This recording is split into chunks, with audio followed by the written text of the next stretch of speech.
యోహాను సువార్త 10వ అధ్యాయము మొదటి వచనం నుంచి 10వ వచనం వరకు. యోహాను సువార్త 10వ అధ్యాయం మొదటి నుంచి 10 వరకు. యెహోవా నా కాపరి నీవే, యేసయ్య నా ఊపిరి నీవే అని పాట పాడుతూ ప్రభువును మహిమపరుచుకుందాం. యెహోవా నా కాపరి నీవే, యేసయ్య నా ఊపిరి నీవే. యెహోవా నా కాపరి నీవే, యేసయ్య నా ఊపిరి నీవే. పరవశించి పాడెదా నీ గానం, ప్రస్తుతించి పొగడెదా నీ నామం. పరవశించి పాడెదా నీ గానం, ప్రస్తుతించి పొగడెదా నీ నామం. స్తోత్రమయా స్తోత్రమయా స్తోత్రమయా స్తోత్రమయా. యెహోవా నా కాపరి నీవే, యేసయ్య నా ఊపిరి నీవే. యెహోవా నా కాపరి నీవే, యేసయ్య నా ఊపిరి నీవే.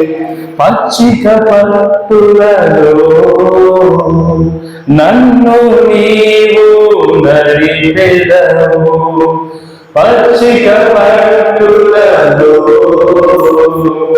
నన్ను నీవు నడిపెదవు. నా చేయి పట్టి నన్ను నడిపించెదవు, నా చేయి పట్టి నన్ను నడిపించెదవు.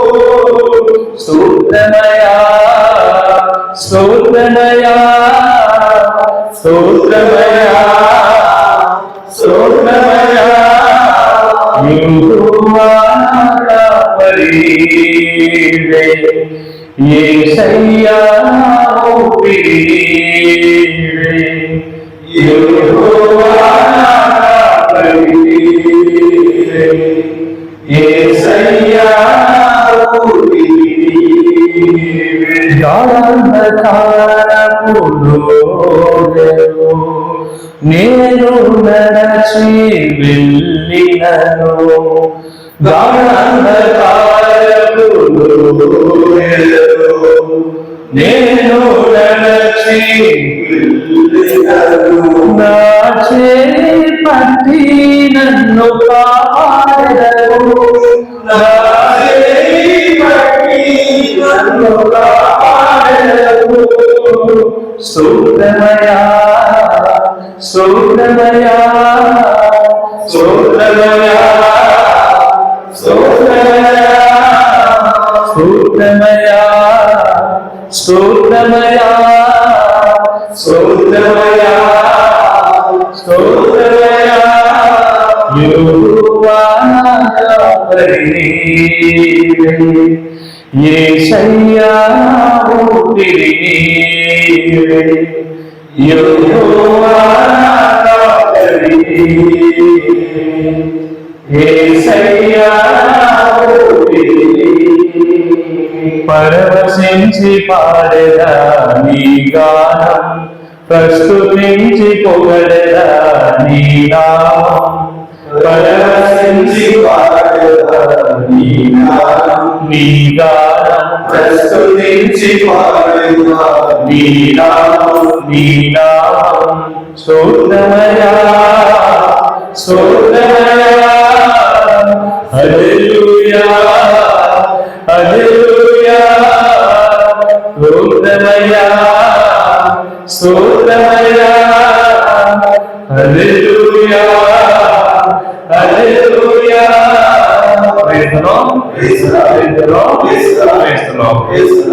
సహోదరులారా, ఈ ఆదివారం రోజున ప్రభు మంచి కాపరి సందేశాన్ని మనకు అందిస్తున్నారు. కాపరి అనగానే మనకు చాలా స్పష్టమే. ఇది కొత్త పదం కాదు. ఆనాడు నుంచి మరి బైబిల్లో కూడా చూస్తున్నాం. కాపరి అనే పదం, షెపర్డ్ అనే పదం చాలా స్పష్టమే అందరికీ. కాపరికి ఉన్నటువంటి లక్షణాలను కొంతసేపు మనం ధ్యానిస్తున్నాం. మొట్టమొదటిగా మంచి కాపరికి ఎటువంటి లక్షణాలు ఉండాలి అంటే, మొదటగా the good shepherd knows his sheep. మంచి కాపరి తన మందను ఎరుగును. ఉదాహరణకు మన సమక్షంలో దాదాపు 100, 200, 300 గొర్రెల కాపరి ఉంచినట్లయితే వాటిని మనం గుర్తు చేయడం చాలా కష్టం. ఎందుకంటే 100 గొర్రెలు, 200 గొర్రెలు దాదాపు అన్ని ఒకే విధంగా ఉంటాయి. కానీ కాపరి తన సొంత కాపరికి ఆ 100 గొర్రెలు, 5,000 గొర్రెలు కావచ్చు, వ్యక్తిగతంగా వాటి గురించి తెలుసు. మనందరికి కూడా అన్ని ఒకేలాగా ఉన్నాయనుకుంటాం, కానీ కాపరికి మాత్రం ఏది బలంగా ఉందో, ఏది రోగంతో ఉందో, ఏది ఆరోగ్యంగా ఉందో, ఏది బలహీనంగా ఉందో, ఏది ఏ స్థితిలో ఉందో కాపరికి తన గొర్రెల గురించి క్షుణ్ణంగా ఒక్కొక్క దాని గురించి తెలుసు. కానీ మనకు అన్ని గొర్రెలు ఒకే విధంగా ఉన్నాయని మనం అనుకుంటాం. అటులనే మన కాపరి యేసుక్రీస్తు ప్రభువునకు, పునరుత్థాన యేసుక్రీస్తు ప్రభువునకు మనందరి గురించి వ్యక్తిగతంగా ప్రభువునకు పేరు పేరున తెలుసు. మనం ఎంతమంది ఉన్నా కానీ ఈ ప్రపంచంలో కోట్లాది జనం ఉన్నా కానీ ప్రభు యందు విశ్వాసం కనపడి జీవించే బిడ్డలకు ఆ ప్రభు మన కాపరి మీ గురించి, నా గురించి వ్యక్తిగతంగా తెలుసు. యోహాను సువార్త 10:27 కదా, నేను నా గొర్రెలను ఎరుగుదును. నేను నా గొర్రెలను అంటే ప్రభు మనందరినీ కూడా వ్యక్తిగతంగా ఎరిగి ఉన్నాడు, వ్యక్తిగతంగా తెలుసుకొని ఉంటున్నాడు. మన బలహీనతలు ప్రభువులకు తెలుసు, మన బలం ప్రభువులకు తెలుసు, మన ఆర్థిక స్థితులు ప్రభువులకు తెలుసు, మనం ఉన్న స్థితి ప్రభువులకు తెలుసు, మన ఆత్మీయ స్థితి ప్రభువులకు తెలుసు, మనం ఉన్న పరిస్థితి ప్రభువులకు తెలుసు. కాబట్టి ప్రతి విషయం, ఆత్మీయ జీవితం కావచ్చు, కుటుంబ జీవితం కావచ్చు, ప్రతి విషయం ప్రభువులకు తెలుసు. ఈవెన్ మన తల వెంట్రుకలు కూడా లెక్కింపబడి ఉన్నాయి. Even hour hair is being numbered. అనుకుంటారు మత్తయి స్వార్థలో, మత్తయి స్వార్థ 10:30 మీ తల వెంట్రుకలన్నీ కూడా లెక్కింపబడి ఉన్నాయి. అంటే ప్రతి తల నుంచి అది కాదు వరకు ప్రతి విషయం ప్రభువుకు తెలుసు. తెలియని రహస్యమైనది ఏమీ లేదు. అందుకే యెషయా గ్రంథం 49:15-16 వాక్యం మనకు తెలియజేస్తుంది. స్త్రీ తన పసి కందును మరుచున, ఒకవేళ మరిచిన నేను నిన్ను మరువను, నీ పేరు నా అరచేతిలో రాసుకొని ఉన్నాను అని ప్రభు పలుకుతున్నాడు. తల్లి మనం మర్చినా కానీ మన కాపరి మన పేరును అరచేతిలో రాసుకొని ఉన్నాడు. ఎన్నడూ కూడా మనం మర్చిపోడు వాగ్దానం ఇస్తున్నాను. కీర్తన 139:1-3 చదివినట్లయితే కీర్తనకారుడు అంటారు, నేను కూర్చుండుటయు, నేను లేచుటయు, నేను పరిధి ఉండుటయు, మరి నేను ఎక్కడ ఉన్నా కానీ దూరము నుంచే నీవు నా ఆలోచనలు పసిగట్టుదురు అంటాడు కీర్తనకారుడు. ఏమంటాడంటే, ప్రభువా నేను కూర్చొని ఉన్నా, నిలబడి ఉన్నా, నేను పరిగెత్తి ఉన్నా, మరి ఏమి చేస్తున్నా ప్రతి ఆలోచన నీకు ఎదుటయే, నీకు ప్రతిదీ కూడా తెలుసు, నీ నుంచి దాచగలిగినది ఏది లేదు అని కీర్తనకారుడు పలుకుతాడు. ఇంకొక మంచి మాట ఏమంటాడంటే, కీర్తన 39:16 నేను పిండంగా ఉన్నప్పుడే నీవు నన్ను చూచితివి. అంటే తల్లి గర్భంలో మనము అదృశ్యమై పిండంగా ఉన్నప్పుడే ప్రభు మనల్ని చూశాడు. నాకు నిర్ణయింపబడిన దినములన్నీ ఇంకను ప్రారంభం కాక మునిపే నీ గ్రంథములో లిఖింపబడి ఉన్నది అంటాడు. కీర్తనకారుడు ఏమంటారంటే, ప్రభువా నేను నా తల్లి గర్భంలో అదృశ్యంగా ఒక పిండముగా ఉన్నప్పుడే నీవు నన్ను చూశావు. నేను ఈ లోకానికి వచ్చిన తర్వాత నేను ఎన్ని దినములు జీవిస్తానో, బ్రతికెదను, అవి కూడా నీ జీవ గ్రంథంలో రచించి ఉన్నవి అని కీర్తనకారుడు పలుకుతాడు. కనుక మనము పిండంగా రూపొందినప్పటి నుంచి ఈ లోకంలో పడి భూస్థాపితం చేసే వరకు, మరణం వరకు ప్రభువుకు తెలుసు. తల్లి గర్భంలో ఊపిరి పోసుకున్నప్పటి నుంచి మన ఊపిరి కోల్పోయేదాకా ప్రభువుకు తెలుసు. తల్లి గర్భంలో మనం ఊపిరి పోసుకున్న క్షణం నుంచి మనము శ్వాస విడితే క్షణం వరకు ప్రభువుకు మన గురించి తెలుసు అని స్పష్టంగా బైబిల్ బోధిస్తుంది. అంట మన కాపరి మన గురించి క్షుణ్ణంగా తెలిసిన వారు. కాబట్టి మనం దేని గురించి కళ్ళ చల్లక మరి కలవరపడకుండా ఉండాలి. కాపరి మన మందలు లేపినట్లే మీ గురించి నా గురించి ప్రభువునకు సమస్తము తెలుసు. అయితే ప్రభువునకు మనము సమర్పణ గావించుకోవాలి, ప్రభువునకు మనం సమర్పించుకోవాలా. అది ప్రభువు నుండి కోరుతున్నాడు. రెండవ కాపరి రెండవ లక్షణం ఏమిటి అంటే, కాపరి తన మందను ముందుండి నడిపిస్తాడు. leads the sheep from the front, not from the behind. కాపరి అనేవాడు తన మందను ముందుకు నడిపిస్తాడు. మేకల కాపరి ఏం చేస్తాడు? మేకలను ఏం చేస్తాడు? మేక నుంచి తోలుకుంటూ పోతాడు. సో జీవాలకు వెళ్ళే వాళ్ళకి అనుభవం చేస్తుంది. మేకలు కాసేవాళ్ళు ముందుంటే అది ఇష్టం వచ్చినట్టు వెళ్ళిపోతాయి. అందుకే మేకలు కాపరి ఏం చేస్తారు? మేకలను ముందు నుంచి తోలుకుంటూ పోతూ ఉంటారు. ఎక్కడి నుంచి అంటే ముందు ఉండకుండా వాళ్ళు ఫస్ట్ నుంచి తోలుకుంటూ పోతూ ఉంటారు. కానీ గొర్రెల కాపరి అలా కాదు. చాలా సందర్భాల్లో మంచి కాపరి ఆ గొర్రెలను ముందుకు నడిపిస్తూ ఉంటారు. ఆయన వెళ్ళిపోతుంటే దాన్ని అనుసరిస్తాయి మంచి కాపరి. అలా కాపరి అనేవాడు తన మందను ముందుకు నడిపించాలా, ఎక్కడో వెనక నుంచి నడిపిస్తే అది కరెక్ట్ కాదు. మంచి కాపరి తన మందను ఎప్పుడు కూడా సరైన మార్గంలో నడిపిస్తాడు, ఒక్కరమైన మార్గంలో నడిపించాడు. నీరు సమృద్ధిగా లభించే చోటులకు, పచ్చగడ్డి లభించే చోటులకు నడిపిస్తాడే కానీ ఎలాంటి ప్రాంతానికి కాపరి తన మందను ఎప్పుడు నడిపించాడు. బహుశా జీవితకాలైతే పనిచేస్తాడు. అందుకే కీర్తనకాడు అంటాడు, కీర్తన 23:2 అతడు నన్ను ఖచ్చిత పట్టులో విశ్రమింపచేయును, శాంతికరమైన జలముల యొద్దకు నన్ను నడిపించుకొని పోవును అని కీర్తనకారుడు అభివృద్ధి మహారాజు అంటాడు. నన్ను శాంతికరమైన జలముల యొద్దకు నడిపిస్తాను, పచ్చ గడ్డి ఉన్నటువంటి ప్రాంతాలు నడిపిస్తాను అని ప్రభువు గురించి దావీదు మహారాజు ఈనాడు ప్రవచించారు. ఈరోజు ప్రభువు నిన్ను నన్ను కూడా అటువంటి సమృద్ధిగా ఇచ్చే జలములు, సమృద్ధిగా మరి లభించే పచ్చ గడ్డి మేత వద్దకు నడిపిస్తున్నాడు. అంటే ఎక్కడికి నడిపిస్తున్నాడు? ఈరోజు ప్రభు మన కాపరి ఆ జీవజలం ఎక్కడ?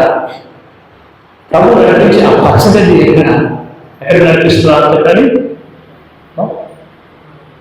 కాపరి ఏమంటారంటే దావీదు మహారాజు ప్రభు నన్ను ఖచ్చిత బట్టలలోనికి శాంతికరమైన జన్మ ఎదురు నడిపించుకొని పోవాలని ప్రభు అన్నాడు. మరి ఈ రోజు ప్రభు మన ఎక్కడికి నడిపిస్తున్నా? ఆ పచ్చగడ్డి ఎక్కడ? ఆ జీవజలం ఎక్కడ? గట్టిగా చెప్పమ్మా. సన్నిధి. ఓకే, సన్నిధేనా? అదేనా పచ్చగడ్డి? అదేనా జీవజలము? పచ్చగడ్డి ఎక్కడ ఉంది? సన్నిధి లేదు కదా, జీవజలం లేదు కదా.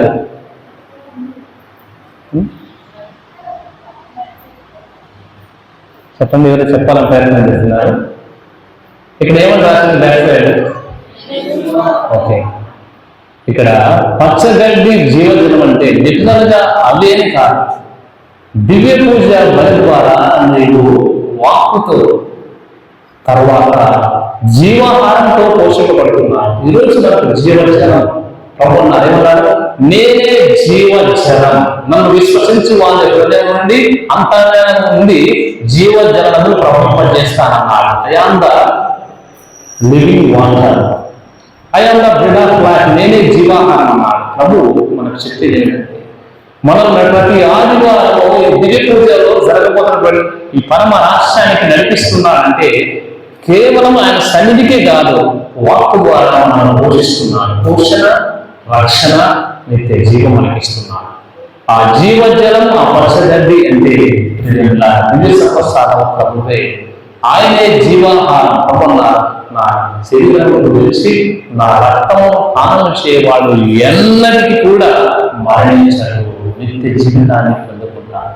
ఈరోజు మన కాపరి యేసుక్రీస్తు ప్రభు ఇక్కడికి మనం నడిపిస్తున్నాడు అంటే కేవలం ఈ చర్చిలోకి మాత్రమే కాదు, వాక్కు ద్వారా, తర్వాత తన శరీర రక్తం ద్వారా మనల్ని పోషిస్తున్నాడు. అవే ఆ దివ్య ప్రసాదం ప్రభువే మన జీవించాలి. దివ్య ప్రసాదమే మన ఆ పచ్చగడ్డి. కనుకనే ఆ ప్రభు ప్రతి ఆదివారం దివ్య పూజలు మనం ఇక్కడికి నడిపిస్తున్నాడు. కానీ చాలా మందికి నడవని వారు ఇక్కడికి ఉన్నారు, రాని వారు ఉన్నారంటే వారు ఈ దేని చేత నడిపించబడుతున్నారు? ఆదివారం వస్తే జీవజలమైన ప్రభు చెంతకు వాళ్ళు రాలేకపోతున్నారు. పచ్చిక పటలలోనికి, శాంతికరమైన జలములలోనికి ఇక్కడికి నడిపించలేకపోతున్నారంటే వారు ఏ స్వరం ఆలకిస్తున్నారు, వారిని ఏది నడిపిస్తుందని మనం ఆలోచించాలి. ఈరోజు కేవలం ఆదివారం పుణ్యకనే కాదు, ఆ ప్రభువు లేకపోతే మన జీవితాలు వెంటనే.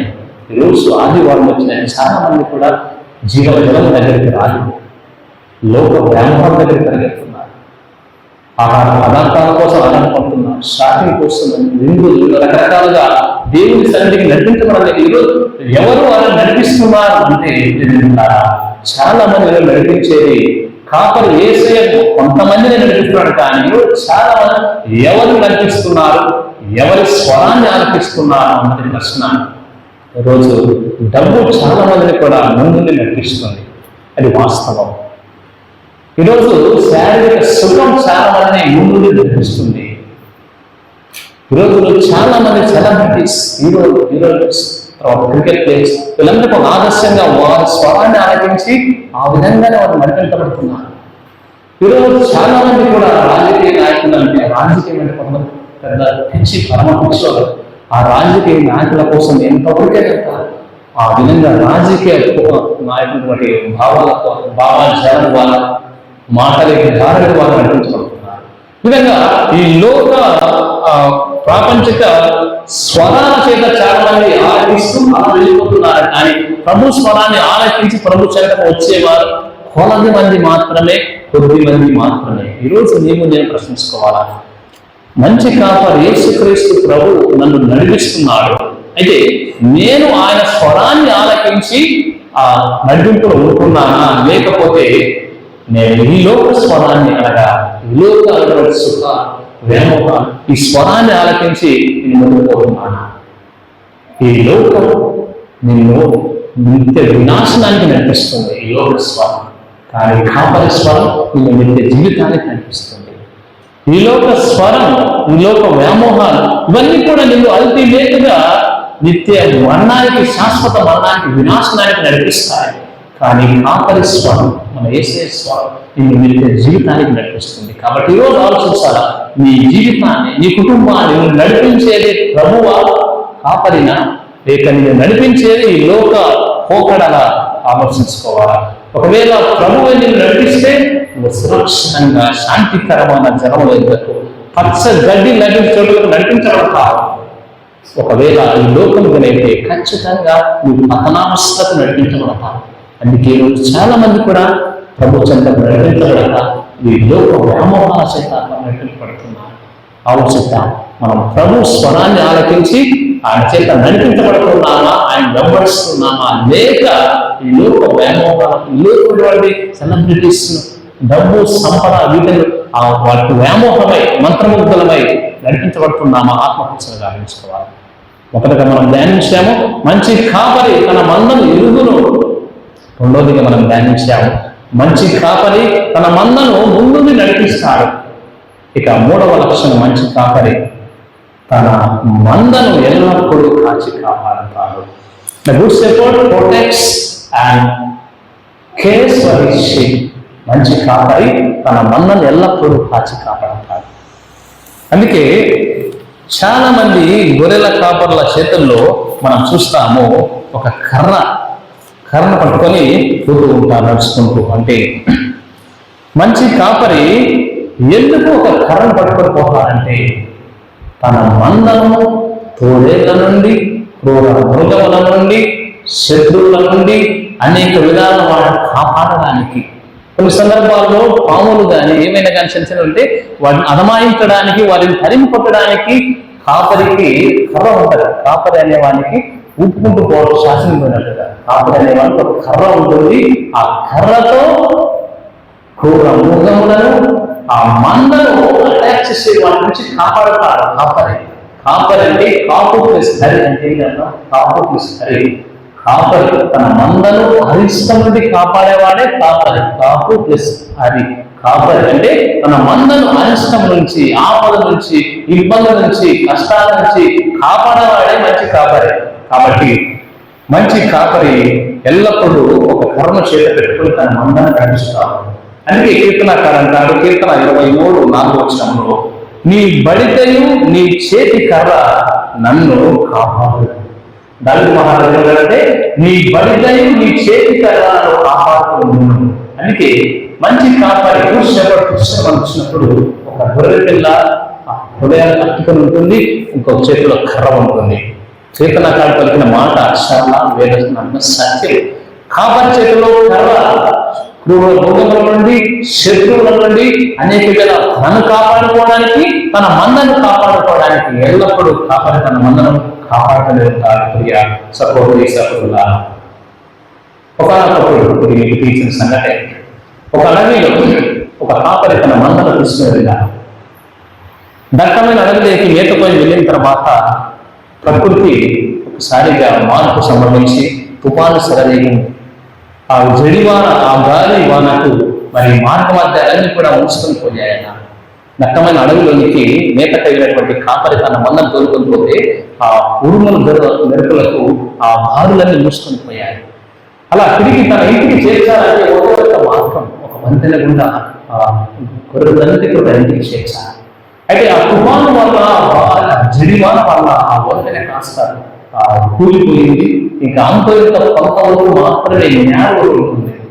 ఇక ఆ గొర్రెలు అక్కడే ఉండి సావాలా లేక ఇంటికి దాటి ఇంటికి వెళ్ళిపోవాలంటే ఆ పడిపోయిన కొద్దిగా కొంత వంతెన, ఒక ఖాళీ బాటమైనటువంటి ఆ వంతెన ద్వారా వెళ్ళాలి. సో అంతవరకు వచ్చి ఆ గొర్రెలు ఆగిపోతున్నాయి. తీరా చూస్తే మరి కొద్దిగా గ్యాప్ ఉంది. అక్కడ వెళ్ళాలంటే దానికి ఏదైనా కానీ ఒక ఆధారం అవసరం. ఆ చిన్న వంతెన. అప్పుడు కాపరి ఆలోచించారు, తన మందను కాపాడుకోవాలని తానే ఒక బోర్ల పడుకున్నాడు. అటువైపు ఇటువైపు బోర్ల పడుకున్నాడు. పడుకుంటే ఆ ఖాళీ నడపడినటువంటి ఖాళీ భాగంలో ఆ మధ్యలో గొర్రెలన్నీ కూడా తన మీద నడుచుకుంటూ అలా పోవడం ప్రారంభించాడు. ఒకవైపు జడివాన, ఒకవైపు వంతెన పడిపోతుంది. ఆనే ఒక వంతెన మారాడు. అడిగిన గొర్రెలన్నీ దాటుకుంటూ చివరికి అన్నీ కూడా అలా వంతెన సురక్షితంగా తన ఇంటికి వెళ్ళాడు. నేను మాత్రం చివరికి అన్ని గొర్రెలు నడిచిన చివరికి ఆ వంతెన పోయి ఆ రక్తం కారుతూ అలానే నది వంతెనలో లోపల పరిశ్రమిపోయాడు. అంటే ఇక్కడ కాపరి చేసింది ఏంటంటే తన మందను కాపాడడం కొరకై తన ప్రాణాలు ఇవ్వడానికి కూడా వెనుకంజేది. తాను పట్టించుకొని పారిపోయి ఉండేవాడు. కానీ ఆ వంతెన మీద తానే పూర్ణ పడుకొని గొర్రెలన్నిటికీ కూడా తన వీపు మీద పంపించుకొని చివరికి కాణేలో పడి తన ప్రాణాలు సమర్పించుకున్నాడు. కాపరి తన మంద కోసం ప్రారంభిస్తాడు. జీతగాడు అలా కాదు, ఆపద వాడినప్పుడు పారిపోతాడు. యేసుక్రీస్తు ప్రభు మరి మంచి కాపరి. ఆయన తన మంద అయినటువంటి మన కొరకై తన ప్రాణాలు ధారపోవడానికి వచ్చినాడు. ప్రభు వెళ్తున్నారు. యోహాను సువార్త 10:11 నేను మంచి కాపరిని, మంచి కాపరి గొర్రెల కొరకు తన ప్రాణములు ధారపోయేను. నిజమే, మన కాపరి యేసుక్రీస్తు ప్రభు తన మంద అయిన మన కొరకు తన ప్రాణాలు ధారపోసాడు. అలానే కాకుండా 3వ దిన ఉత్థానమైన తర్వాత తిరిగి మనకు శాశ్వత జీవితాన్ని ఇచ్చాడు. మన కాపరి యేసుక్రీస్తు ప్రభు మనందరి కొరకై మనందరి తరపున ఆయన మరణించాడు. తన ప్రాణాలు ధారపోసిన కాపరి మన యేసుక్రీస్తు ప్రభు. కనుక మన దేనికి జడియక బెరక కారణం మన కాపరి యేసుక్రీస్తు ప్రభు. మన గురించి తెలుసు. మన కాపరి యేసుక్రీస్తు ప్రభు మనల్ని ఎల్లప్పుడూ నడిపిస్తున్నాడు. ముందుంది మన కాపరి యేసుక్రీస్తు ప్రభు మన అనేక ఆపదలు ఎల్లప్పుడూ కాచి కాపాడుతున్నాడు. తల్లి తన బిడ్డను చంకనెత్తుకొని రొమ్ము ఆనించుకున్న రీతిగా యేసుక్రీస్తు ప్రభు మన కాపరి మనము కూడా గొర్రెల కాపరి తన హృదయానికి హత్తుకున్నట్లుగా ఎల్లప్పుడూ కూడా మనందరినీ కూడా తన హృదయానికి హత్తుకుంటున్నాడు యేసుక్రీస్తు కాపరి. అటువంటి కాపరి మనం చెందిన బిడ్డలమైన మనందరం కూడా ఆయన మందలోని వారిని. అయితే మనం చేయవలసింది ఏమిటి? ప్రభువు మన కాపరిగా విశ్వసించాలి. మన కుటుంబాలకు కాపరిగా విశ్వసించాలా, మన వ్యక్తిగత జీవితాలకు కాపరిగా విశ్వసించాలా. కాపరి మన మందని రీతిగా మనందరినీ కూడా ప్రభు కోరుతున్నాడు. మనం కూడా ఇతరులకు ఒక కాపరిగా ఉండాలని కోరుతున్నాడు. ప్రభు మనకు కాపరి, యేసుక్రీస్తు ప్రభు మనకు కాపరి. కానీ మనం కూడా కాపరిగా ఉండాలంటే కుటుంబంలో భార్య భర్తలు తన బిడ్డలకు ఒక కాపరిగా ఉండాలి. కాపరిగా సరైన మార్గం నడిపించాలి. అదేవిధంగా ఉపాధ్యాయులు తమ పిల్లలకు కాపరిగా నడిపించాలి. గుడ్ షెపర్డ్ అంటే మంచిగా సరైన మార్గంలో నడిపించేవారు. తమ మంద కుటుంబ యజమాని ఒక కాపరిగా తన మంద తన కుటుంబాన్ని ఎల్లప్పుడూ ఎదిగి ఉండాలి, ఎల్లప్పుడూ కాపాడుతుండాలి, ఎల్లప్పుడూ నడిపించాలి. తండ్రిగా ప్రతి వ్యక్తికి కూడా ప్రభు ఒక బాధ్యత ఇచ్చారు, కాపరి బాధ్యత. సో ఆ బాధ్యతను మనం ఎదిగి ముందుకు సాగిపోవాలి. కానీ ఆ బాధ్యత రహితంగా మనం ప్రవర్తించిన నాడు గొర్రెలు తమ కాపరిని వెంబడించి మరి ఆ కాపరి వెళ్తాయి. తండ్రి సరైన కాపరుడు కాకపోతే వారి పిల్లలు కూడా అలానే తయారవుతారు. సరైన మార్గాన్ని చూపించవలసిన బాధ్యత తండ్రి. సో తండ్రి ఒక కాపరిగా ఉంటారు. ఒక టీచర్ కూడా మన స్టూడెంట్స్ ఒక కాపరిగా ఉంటారు. మనం ఉన్నటువంటి ప్రదేశాలలో మనం కూడా ఒక కాపరి. మనం అప్పగించబడిన బాధ్యతను సరైన మార్గంలో నడిపించగలిగినప్పుడు మనందరం కూడా అందరం కూడా మంచి కాపాడాలి. కనుక ఆ ప్రభువు ఈరోజు అడుగుదాం, ప్రభువా మా కాపరైన మీరు మీ మందలో చేసుకున్నారు. మేము కూడా మరి మాకు ఇచ్చినటువంటి కుటుంబానికి తండ్రిని కూడా సరైన మార్గంలో నడిపిస్తూ ముందుకు సాగే ప్రార్థన చేస్తున్నాం. పుత్ర పవిత్ర నామమున ఆమేన్.